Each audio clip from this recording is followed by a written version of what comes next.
All right. Okay. Hi everyone, and very good evening to all of you. I welcome you all for this insightful session we are going to have with Núria Cuch. A very good evening to all of you, and a very warm welcome. And this session is in collaboration with the Núria Cuch in the Beyond Boundaries with Homeopathy 360 webinar series. And I'm Dr. Mansi from on the behalf of BGen Publishers is going to introduce our today's speaker, that is Núria Cuch ma'am. So Núria Cuch is agricultural engineer, agroecology specialist, researcher in agrohomeopathy. Núria Cuch is an agricultural engineer, educator, and research specialization in agroecology and agrohomeopathy. With over 20 years of experience, she has dedicated her career to promoting sustainable agriculture, researching homeopathic applications in crops and soils, and training farmers and agricultural professionals in ecological farming practice. Núria Cuch from Barcelona, 1969, is an agricultural engineer, and to deepen her expertise in ecological farming, she earned a master's degree in organic agriculture from Faculty of Biology at the University of Barcelona in 2000 and further expanded her knowledge through specialized training in agroecology and organic fruit production and plant health management. Núria spent several years working with fruit plant protection associations of EL-Bakes, where she applied agroecological principles to both organic and transgenic orchids. Her work focused on developing sustainable plant health strategies that ensured the technical and economic viability of organic farming system. In pursuit of this knowledge, she completed a master's degree at the Academia Medico-Homeopathica de Barcelona in 2018. Since then, she has continued her research and professional development, investigating the effect of homeopathic applications in soils and crops while optimizing the practical use in agriculture system. She actively collaborates with the academy as a member and a researcher. Now, I would like to introduce our today's topic, that is homeopathy for plants and soils, a viable alternative for agriculture. And before starting the session, I would like to ask Dr. Núria Cuch madam that how your interest developed in agrohomeopathy. Sorry, can you repeat, please? How? I would like to ask, how does your interest developed in agrohomeopathy?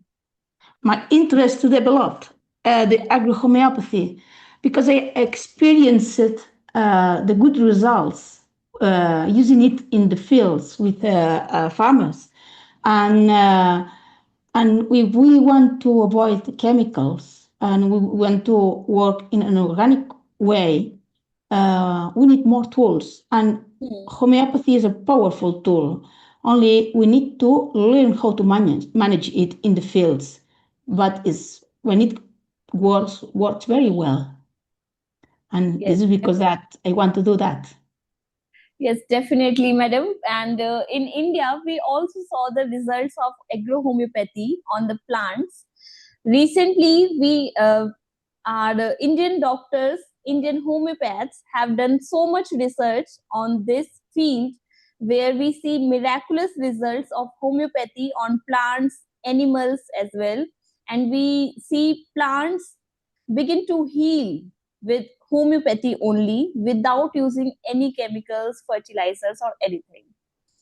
So, in the recent years, students, physicians, and all teachers, they have begun developing this interest of agrohomeopathy, and they want to learn. Today, we have you and your versatile experience in this field. We are very eager to learn from you. Ma'am, please share your screen and your presentation. We are waiting to learn. Okay, thank you very much.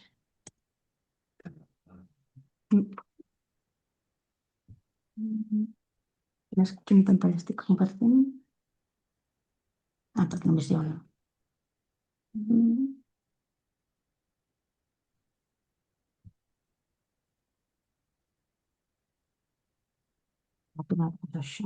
Wait a moment. Okay. Can you see the presentation? Yes, yes. Okay.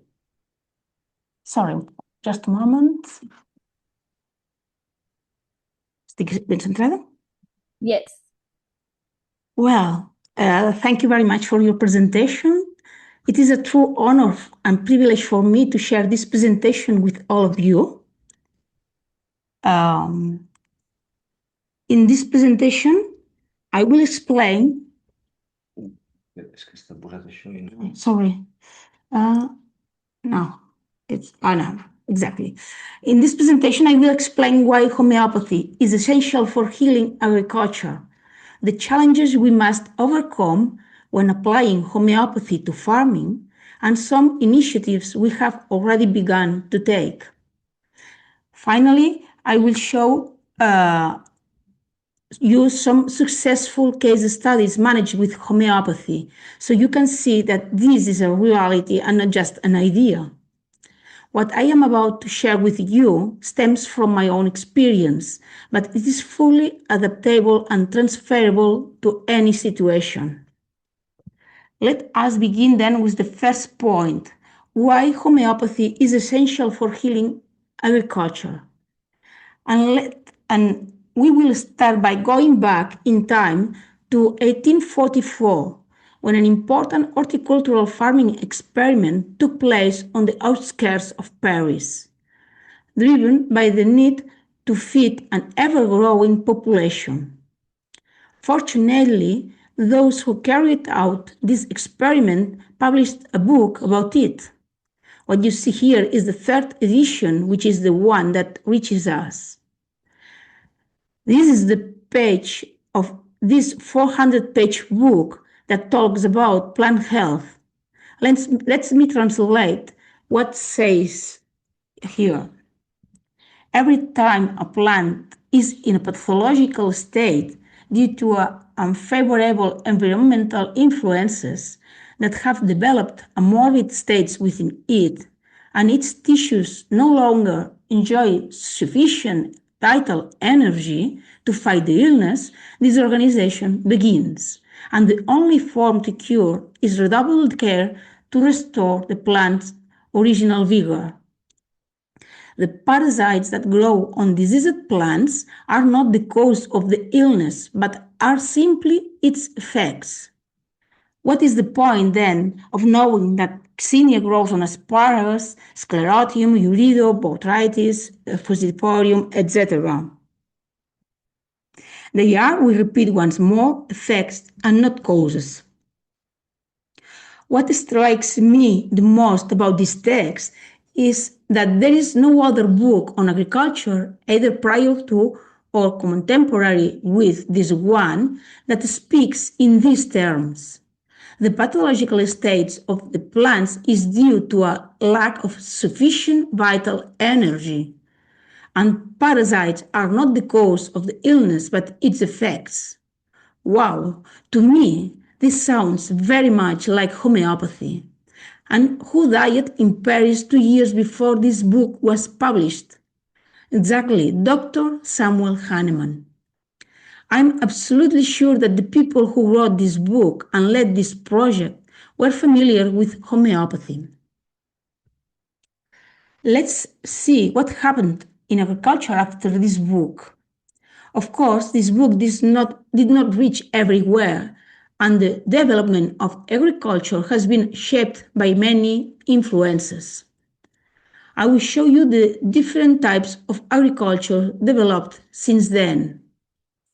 The first type, and the most widespread in the world, is conventional agriculture, based on the use of large machinery and synthetic chemicals aimed at killing the so-called causes of pests and diseases, fungi, bacteria, insects, and weeds.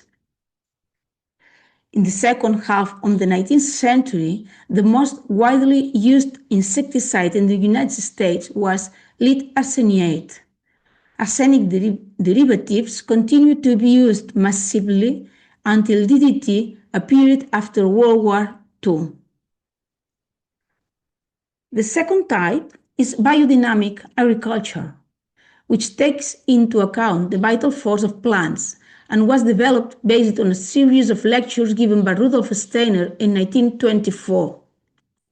This book, Agriculture of Tomorrow, published in 1939, is the first book to explain experiments using homeopathy on plants.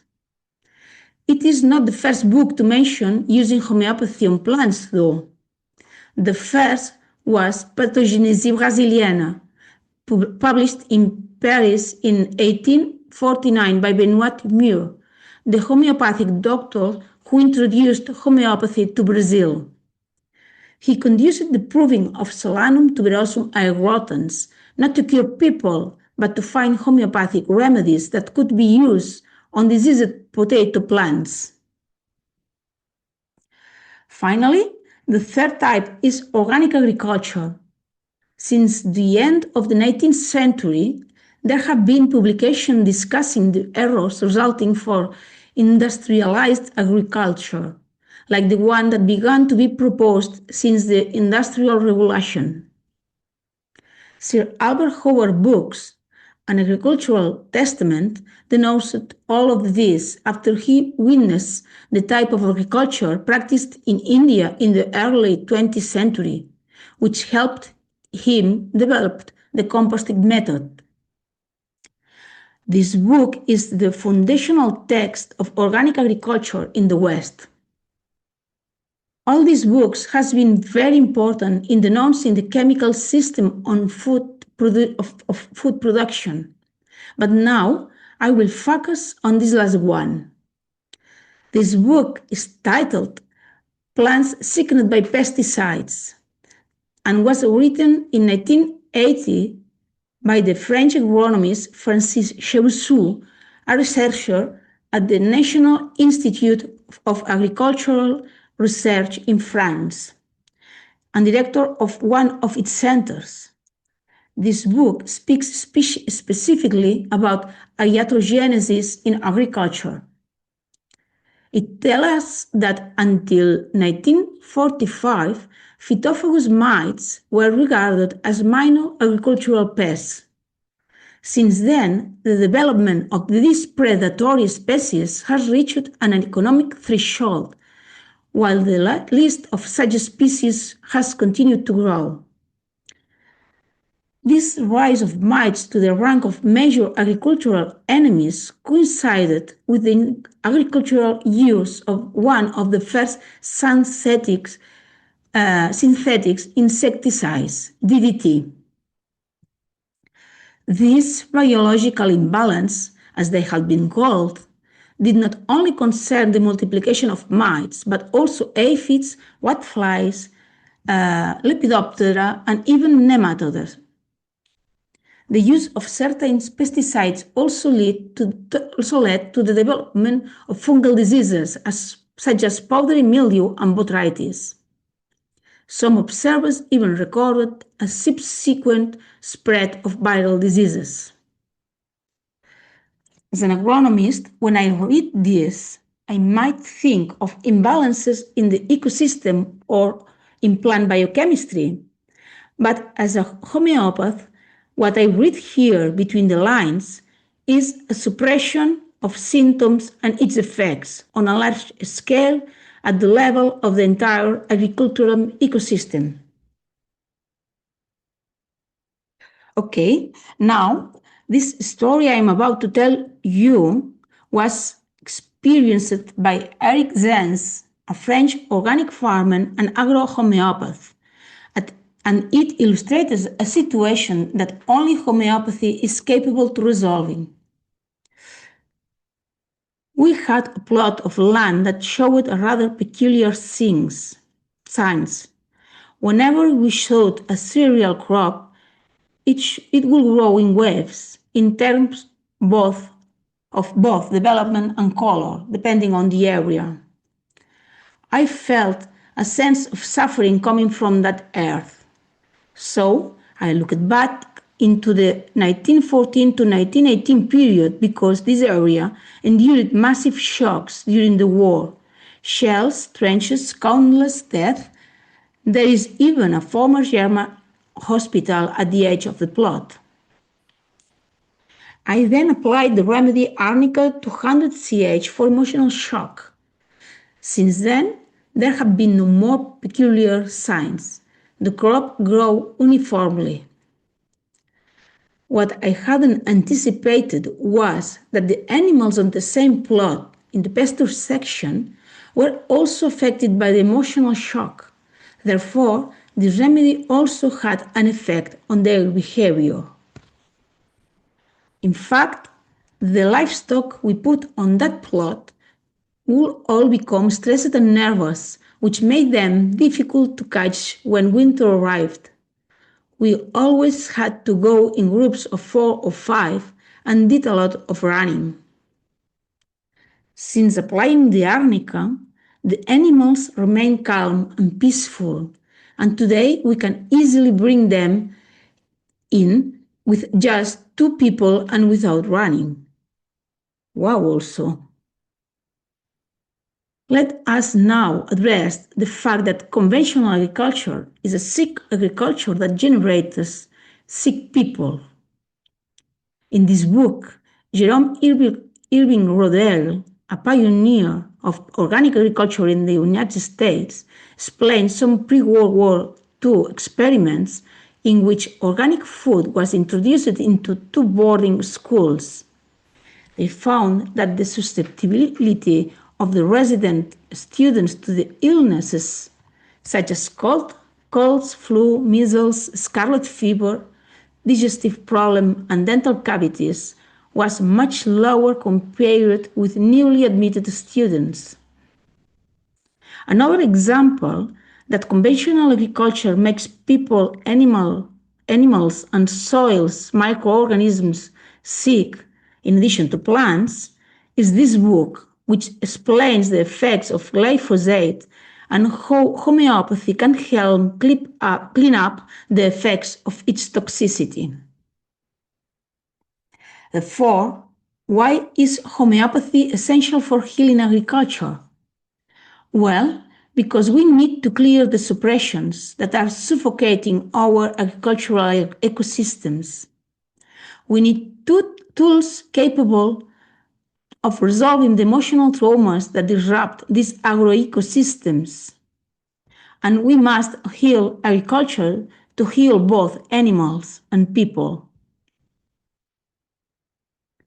Let's move on now to discuss the challenges when applying homeopathy to agriculture. These challenges are related to training, on-farm methodology, research and its interpretation, tools, politics, and funding. Regarding training, let's look at the training that agrohomeopaths should have. On one hand, they need a solid agronomic background in crop management, plant physiology and nutrition, plant pathology, soil science, and agroecological relationships, just as is required of doctors and veterinarians in their respective fields. And also an adequate knowledge of farm management. Obviously, with a vision of organic, agroecological, or biodynamic agriculture. On the other hand, is necessary an adequate and sufficiently deep knowledge of the Hahnemannian homeopathic method, materia medica, the preparation of remedies, and the different therapeutic approaches using homeopathic remedies. All of this to avoid merely anecdotal application of homeopathy. To give an example, a chronic case is not the same as an acute case, and it is necessary to know how to identify which type of situation it is because the approach is different. Farmers, on the other hand, they need a minimum of knowledge about homeopathy to understand what they are handling. Also, they need clear instructions on how to apply the remedy. It must be kept in mind that effective communication with the agrohomeopath is essential. Regarding field methodology, it is necessary to develop and learn about what data is collected and how it is collected, about the remedy selection methodology, about the application strategies of remedies for each type of farm, and a systematic data collection and evaluation of results. The challenges to implementing all of these are the limited number of agronomists trained in homeopathy who moreover speak different languages. This makes it difficult to share and unify criteria. It creates barriers between trained experts and local farmers and generates high travel costs. If we talk about research and its interpretation, we must be said that university studies on the application of homeopathy in plants began in the 19th, and although there are already many studies, especially from Brazil, where homeopathy for plants has been recognized and legalized since 1999, allowing research to develop, they are still not enough, and much more research is needed. The challenge we face in this regard are to increase research efforts, consolidate the results, and interpret them carefully for their use in the field conditions. Regarding the tools, currently several books already exist on homeopathy applied to plants in different languages: Portuguese, Spanish, German, English, and French, etc. Even so, we still do not have materia medica and repertories whose information is truly validated and also differentiated between analogies with human materias medicas, provings, and field results. It is worth mentioning that provings require a lot of work to extract data that can be validated.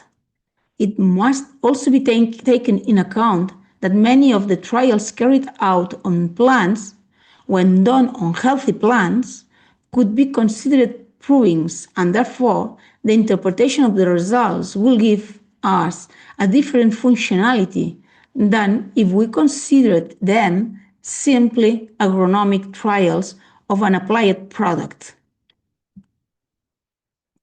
On the other hand, we also need to standardize protocols for farmers, which can be adapted to each case, because we need to know afterwards how the treatments were carried out, as the application method can influence the results of the treatments.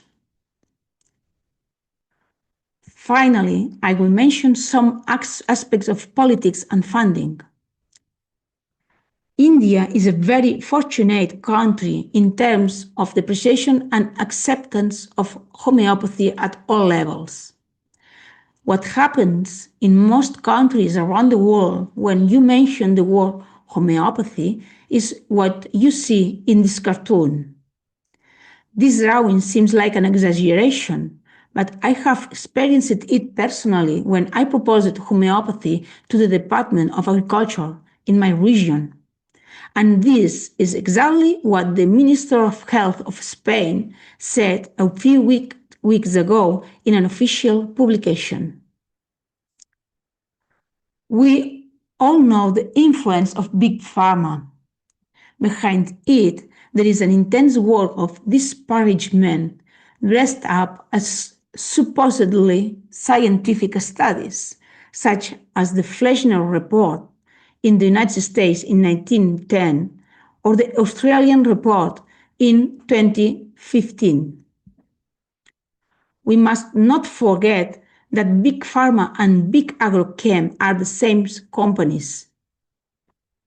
The poisoning of population reaches us through food and chemical over-medication. We need to make the results known without being annihilated in the process.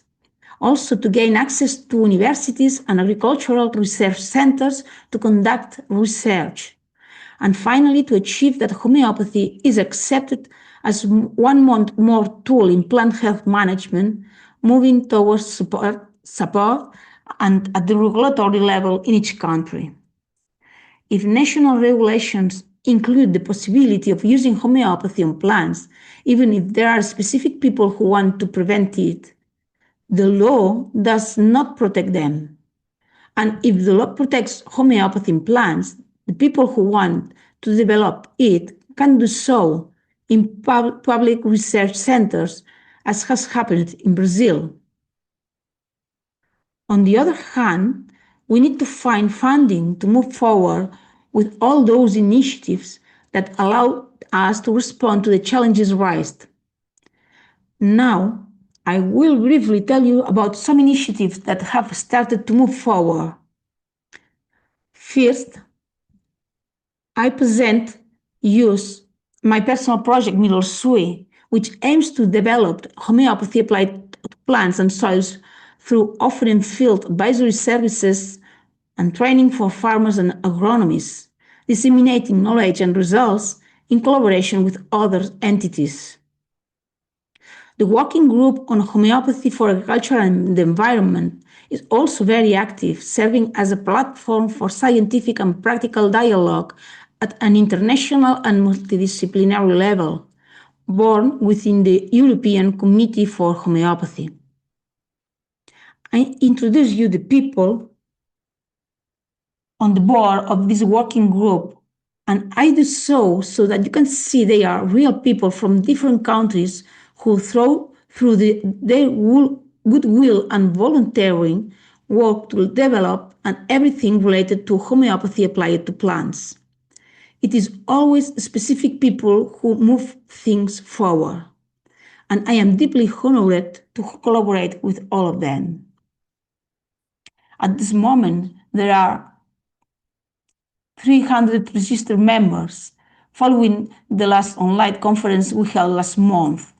As you can see, our goal is not to limit ourselves to Europe, but to collaborate with people from all over the world. Among the things we do, there is a free quarterly webinar. We also organize courses and conferences with an international scope.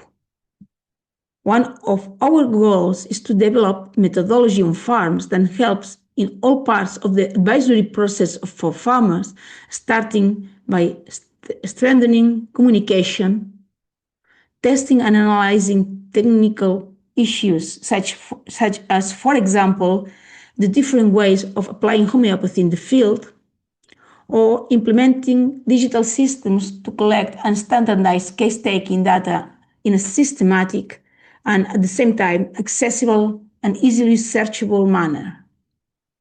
We are not only interested in case-taking, everything related to prescription, dosage, and application of homeopathic remedies is also important. This is also data that should be standardized. Finally, in working with farmers, we have realized that we need to make it easier for them to receive information on what they need to do, since in most cases, homeopathy is a new tool and methodology for them, as well as making it easier for them to collect their own data and observations because their feedback is essential. And this is the hard part to achieve because much of this work is being done on a voluntary basis, but this has a limit to its possibilities. And funding must be found to allow these initiatives to continue and expand in the future. Unfortunately, farmers can only partially fund this work because this work goes beyond what may affect their own farm. It is about generating knowledge to use homeopathy on agriculture. We have received some small funding from FIAMO, the Italian Federation of Homeopathic Doctors Associations, but it does not cover all the cost of this work. We need more fundings. Now, I will show you a few real cases in which homeopathy has resolved the situation. Presented all in a row like this, it seems very easy and obvious, but as happened with human and veterinarian homeopathy, sometimes it is difficult to find the right remedy. Let's start with this case. It is an organic peach orchard that every year became completely infested with the mealy almond aphid and caused major losses. There were also some trees in which the peach clematis aphid, as you can see. And despite the spectacular amount of beneficial fauna present in the field, it was not enough to control this aphid.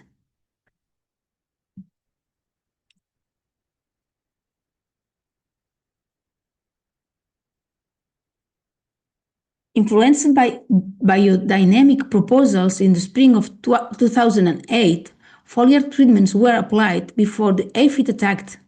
Using the isopathic remedy made from the mealy almond aphid, no other treatment was done throughout the entire spring and summer. The results were spectacular. Not a single colony of aphid appeared during the whole season. For the first time in the entire lifespan of these peach trees. Only 2 colonies of the peach clematis aphid appeared, and this happened even though the season was meteorologically very favorable for the development of aphids. In the following years, we continued to apply the remedy isopathically, and the problem was controlled. After these results, we had a new opportunity to test isopathy in the organic peach orchard, where the black peach aphid appeared for the first time. This time, we approached it as a trial and wanted to leave one row untreated, the one you see between the 2 pink lines.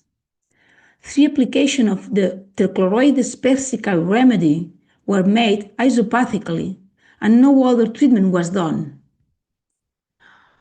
5 days after the 3rd application, we monitored the aphid colonies. On the treated trees, we found trees where the aphid had disappeared, others where there were both living and dead ones, and others had living aphids. But in any case, the living aphids were no longer excreting honeydew, as they had stopped feeding. In contrast, in the untreated control row, the majority of aphids were fully active and continued to feed. In winter, when it was time to prune the trees, the farmer noticed that his hands got very dirty with the honeydew from the untreated trees, while the treated trees were clean. This other case is that of an organic walnut orchard that had many problems, one of the most important of which was the codling moth caterpillar, Cydia pomonella, which ate the walnuts. To control this caterpillar, we used techniques adapted to organic farming with very ineffective results. We wanted to see the effects of applying the remedy made from the moth itself, Cydia pomonella, isopathically. We made 3 applications during the flight period of the adults. To control this moth, a weekly monitoring of the number of flight males was carried out. In this graph, you can see the flight readings that we had collected the 4 years prior to the tests. In 2009, we started applying the isopathic remedy at the moments indicated by red dots. What surprised us was that the adult population disappeared during periods we applied the remedies. We did not carry out damage control because the harvest was conditioned by so many other factors that it was not a reliable measure. We did not have control fields, but it is well known that this pest is always present and quite abundant in the area. This other case allowed us to leave entire fields as controls. It is a set of cherry orchards surrounded by a large wooded area. In blue, you can see all the fields managed with conventional pest management, that is, with chemical pesticides. In red, you have all the organically managed fields. In 2009, there was a severe attack of black cherry aphid that caused 100% damage in the organic fields and a spread of the problem towards the conventional fields. Given the lack of response to any of the action carried out with the organic techniques we had available, we wanted to try with the remedy made from Myzus cerevisiae, here as well applied isopathically. So the following year, we carried out a trial that involved all the organic fields. In 8 fields, we applied only the isopathic remedy. In one field, in addition to the isopathic remedy, we applied an extract of valerian and absinthe. As control field without any homeopathic treatment, we left one where only valerian and absinthe extract was applied. And in another field, no treatment against the aphid was done. In this table, you can see the days on which Myzus cerevisiae remedy was applied to fields T1 and T2. Here, you can see the results. This is the state of the trees in the fields where no homeopathy was applied. In C1, plant extract had been applied, and in C2, nothing was applied. You can see the necrosed leaves and that the shoots have stopped growing. These images are from the trees where homeopathy and also plant extract were applied. You can see that the leaves are curled. This is a sign that there had been aphids, but on the other hand, no aphids are seen, no honeydew, nor necrosis. Even though they are curled, these leaves can continue to photosynthesize. These last photos are from the fields where only homeopathy was applied. You can see the same scurrled leaves, also now without aphids, and you can also see how new healthy leaves are growing at the tip of the shoots. The results were so obvious that the following year, the farmer no longer wanted to leave any other control field and applied only homeopathy.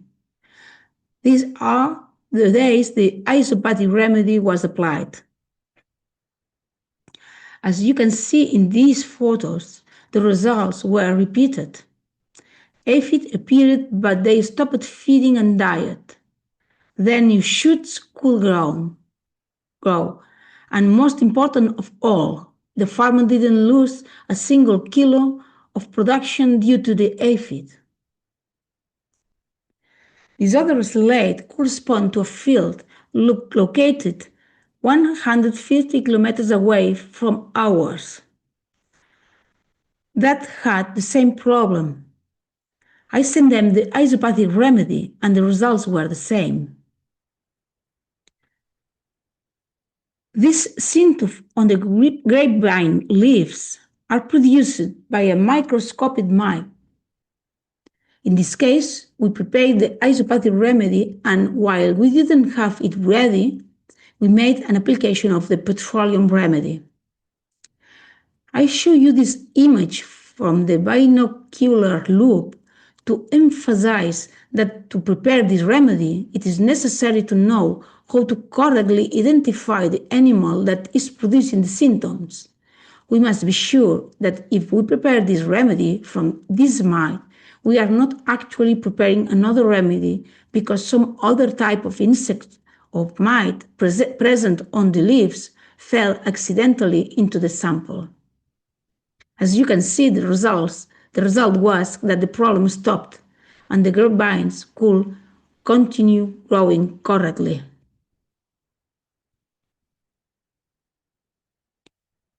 Here you have a case of green peach aphid, a very recalcitrant aphid that is very difficult to control once it has established itself. In this case, only 3 applications of Staphysaria were made.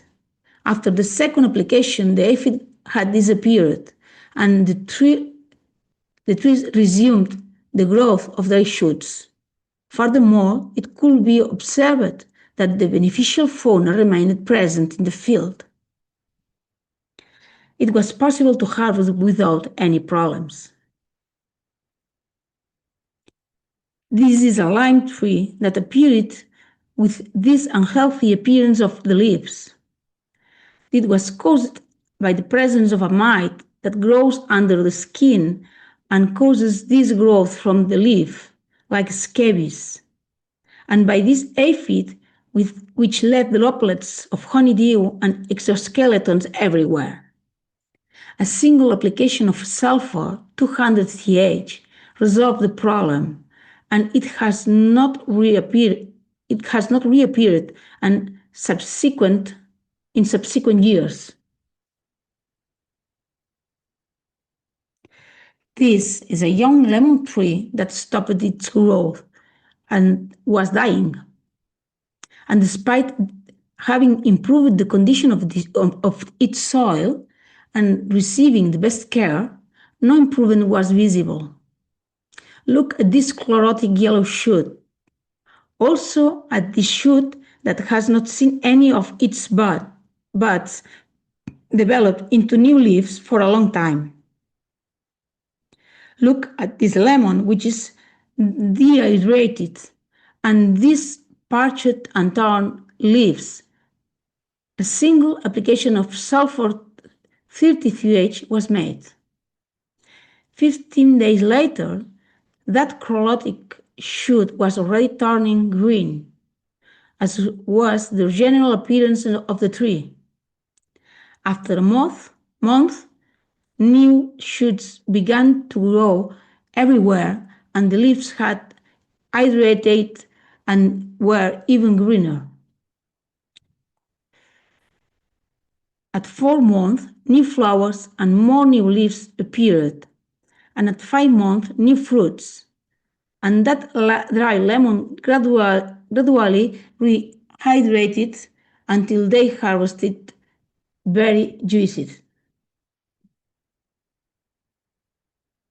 Here we have algastremia, very sensitive to powdery mildew. Every year, this problem appears in spring and lasts all summer. In 2024, as soon as the first symptom was detected in April, a single application of sulfur 30 Th was made. After a month, the leaves appeared completely healthy, without any spots. But yes, of course, it could be a coincidence. The fact is that in the same garden, there is another algastremia, also sensitive to powdery mildew, but not as much as the first one, which was not treated. This is the affection it had in the same day of May. And this is a beautiful case resolved with belladonna. I will tell it to you like a story. On June 22nd of 2017, a farmer called me very worried about an insect that appeared massively in an organic vineyard. The government's plant health technician gave him a bad prognosis because he didn't know how to manage this problem in organic farming. The farmer was extremely concerned about the crop because it was very young, only 2 years old. I recommended belladonna 9CH to him, but he had to order it from a pharmacy. The following day, while he was waiting for belladonna to arrive, desperate to do something, he applied spinosad, which is an unauthorized product in organic farming, but very low sense selective. 2 days later, the problem hadn't improved. The spinosad had done nothing. 2 days later, he received the belladonna remedy and applied it. 2,9-CH granules dissolved in 1 liter of water. After 100 succusions, this solution was diluted to 100 liters of water and sprayed using an atomizer at a rate of 50 liters per hectare. This resulted in the use of 1 granule per hectare.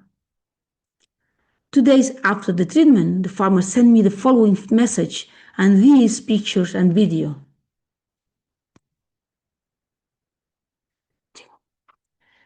The behavior of this creature is very strange.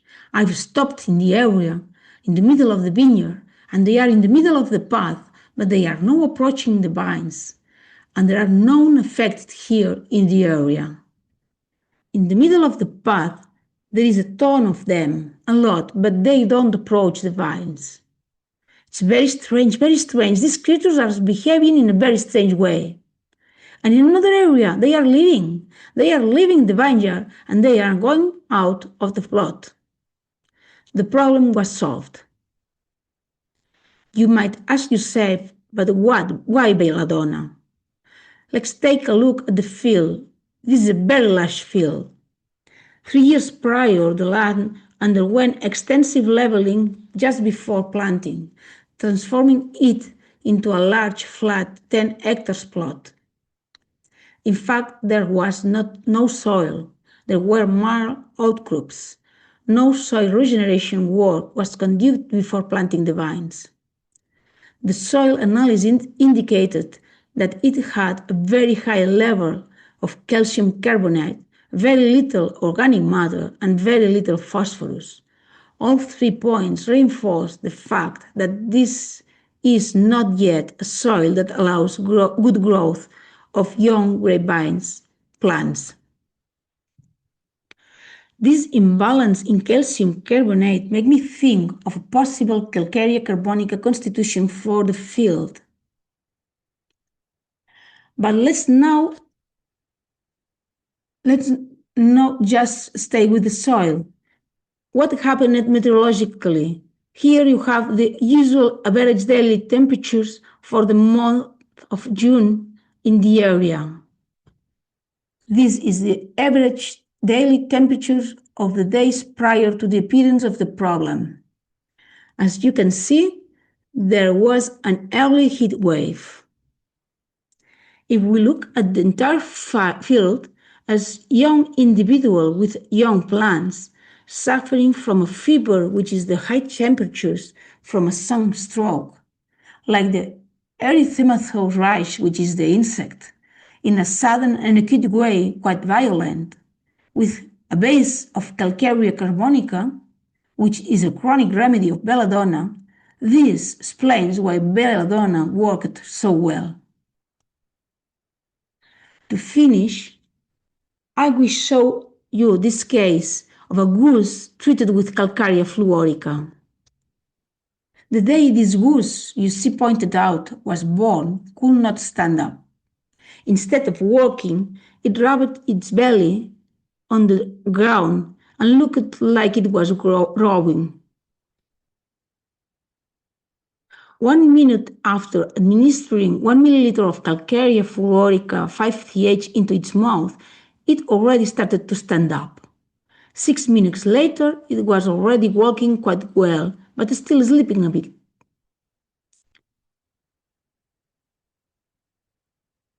13 minutes later, its legs were sturdier more and more.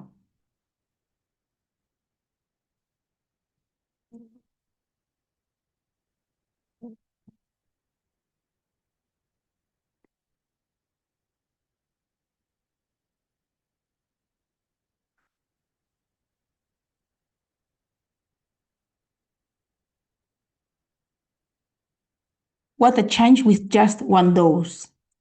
1 minute after the second dose, it can already eat, walk, chirp, and live a goose's life.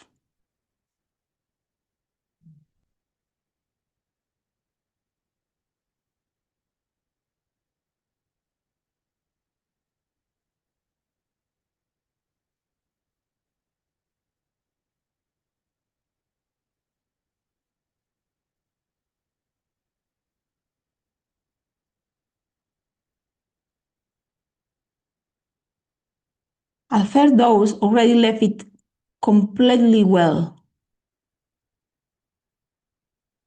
Thanks to homeopathy, this goose is already 3 years old.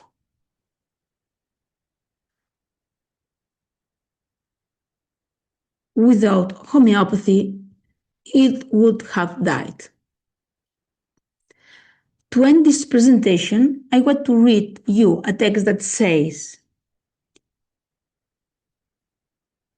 human pathology cannot be the only field reserved for the work of homeopathy. We must cast a scrutinizing eye over everything that suffers and restore the harmony of functions wherever an artificial cause has disturbed in it in the organic kingdom. More than any other, homeopathy is a vast, comprehensive, and unitary science. True art must embrace all manifestation of life under penalty of being nothing more than half an art, which is to say, under penalty of not existing. This beautiful text was written by Benoit Muir in 1849, only 7 years after the death of Dr. Seymour Hahnemann. Thank you for your attention. Please feel free to ask any question.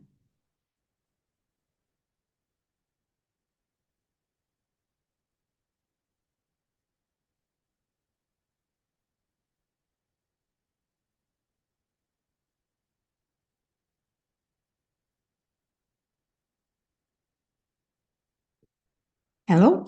There is someone? Yes, ma'am. There is some question. Do you want?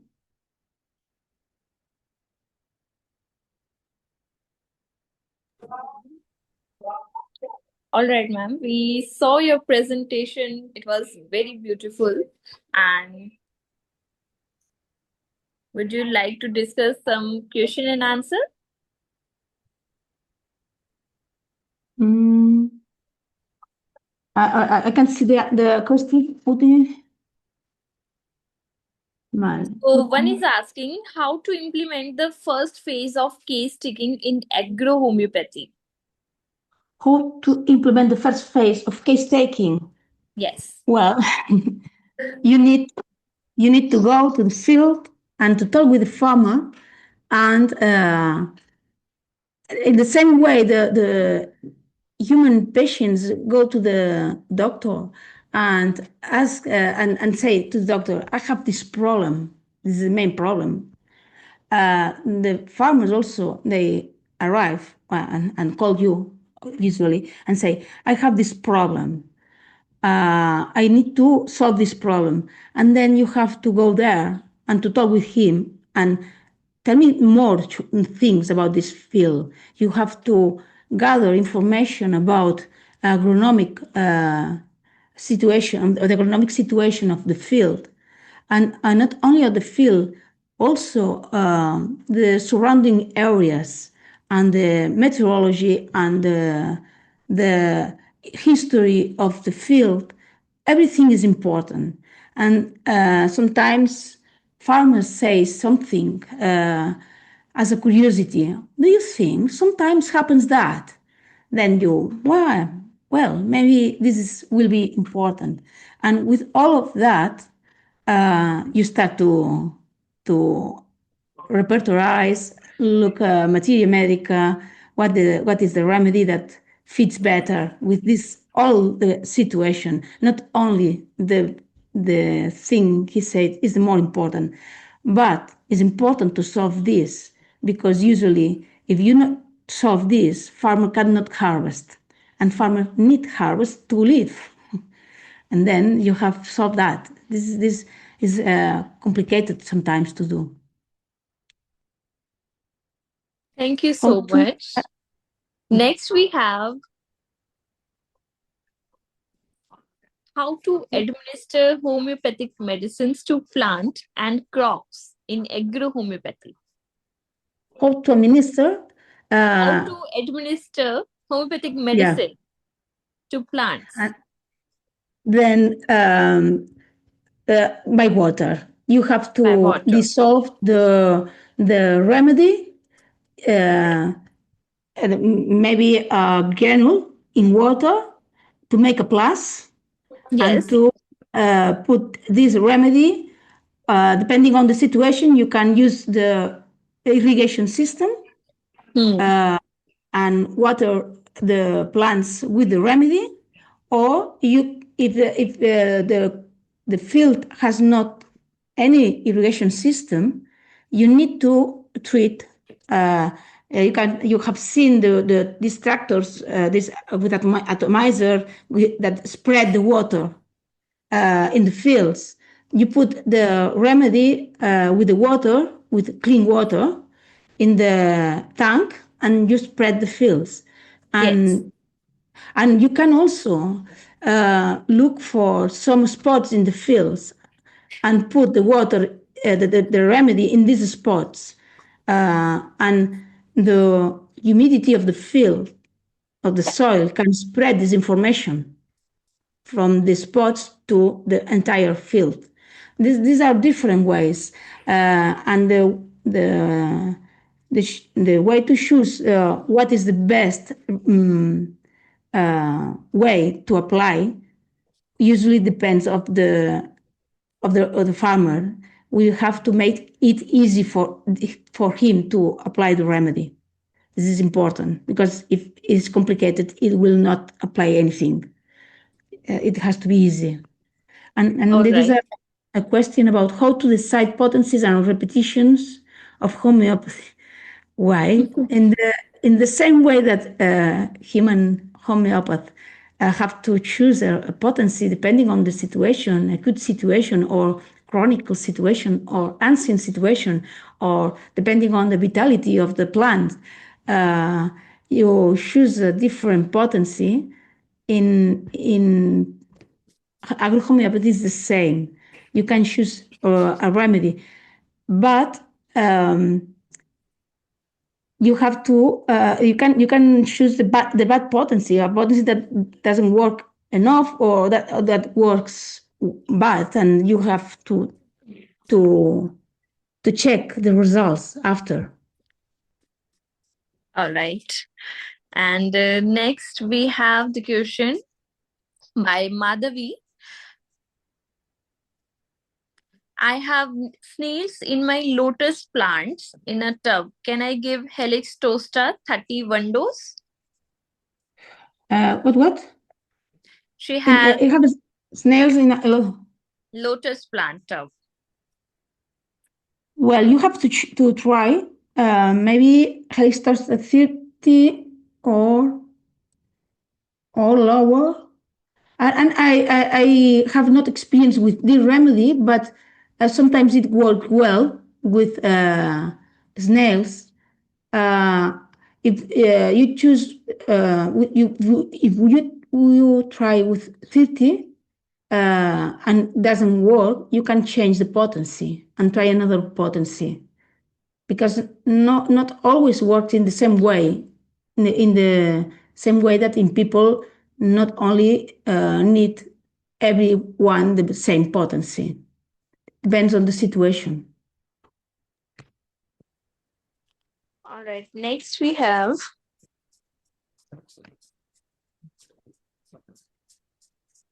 one question from Herald. Good evening from Greece, Nuria. Do you have experience in homeopathy on common olive crop, pest, and disease? Hello, Harold. Harold is on the board of the on the working group. Um, I have a little experience with olive crops because I work mainly with fruit crops. Uh, some experience with fungus in olive crops.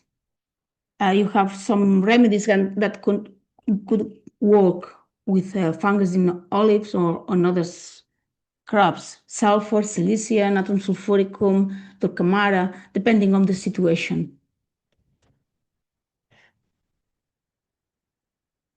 All right. Thank you. And experience with Homeopath as directa indica. Not still, I have received it in a situation, but I have not still the feedback from the farmer. I recommended it to control the larva of a diptera, of a fly. But I need the, still, I don't know if it has worked or not. All right. And one is asking, well, Mendoka is asking, when treating those, the nature of the soils supersede the symptoms of plants in differentiation of remedy.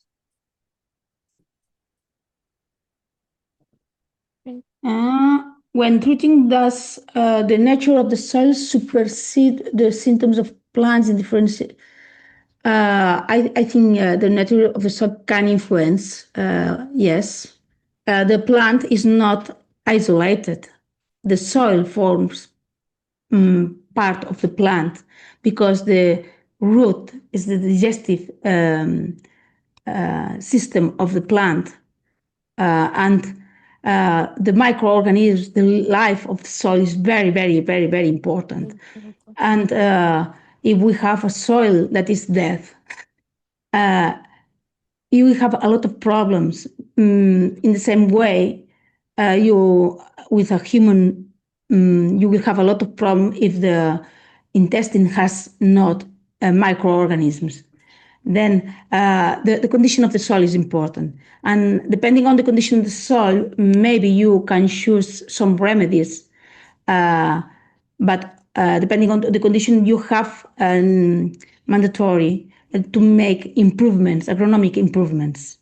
But for example, if you have problem with oxygen on the roots, and oxygen is difficult to arrive to the roots because of too much water or because of too much compactation, maybe you have to think in carbovegetabilis to help the plant breathe because the plant has not enough oxygen. But it's not the only remedy you have to use. You have to check all the symptoms, all the situation, the symptom of the plants and the situation of the soil. This is all important. All right. So, any other questions? Everyone is thanking you. We are getting thanks from Astrid Cesar. She's also in the board.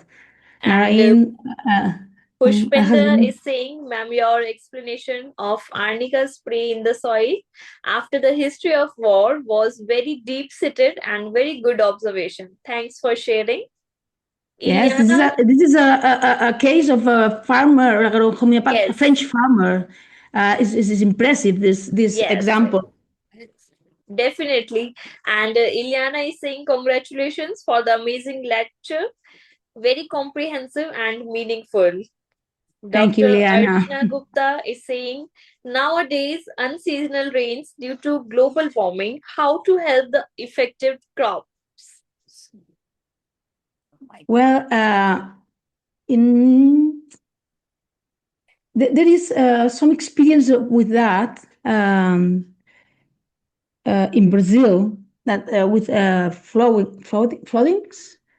floodings. Uh, they used a remedy in some spots in a very big area flooded, and the recovering of the plants in the area, in the treated area, was faster than in the areas that the homeopathy has not applied. Um, it's very interesting, this case. Uh, and yes, I think homeopathy can help. Yeah, it's important to find the remedy. All right, thank you so much, ma'am. Paul is also thanking you. Dr. Thank Jyoti, you. thank you for this wonderful session. Marzak is also saying thanks from Morocco. Morocco. So Yes, we I was are, at Morocco. yes, There was last year conference there where agrohomeopathy was uh, important in this conference. yes.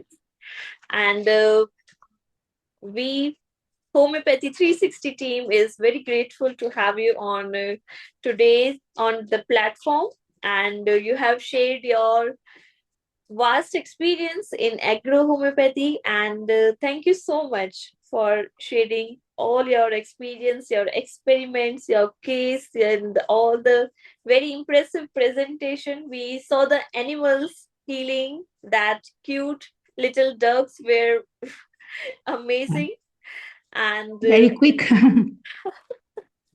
that was a very quick results, and we are always happy to see the miraculous results of homeopathy that shows the science and application of all the experiments and laws. Okay, And thank thank you you very much. again for Thank taking you to you. taking us your valuable time for us. And soon this video will be live on the Homeopathy 360 YouTube channel, Mm-hmm. where all the attendees, all the viewers can share their experience of learning and can also put their suggestions. And we will meet soon again with another session. Thank you very much. Thank you so much. Bye bye. Good night. And Good may night. I Bye know bye. what's the time currently in Barcelona? Yeah? Currently, may I know the exact time? Because here we are having night. It's 10:30 in India Here is seven in the afternoon. in the afternoon. Okay. Yes. All right. Thank you so much. Bye To bye. you. Good Thank night. you. Bye bye.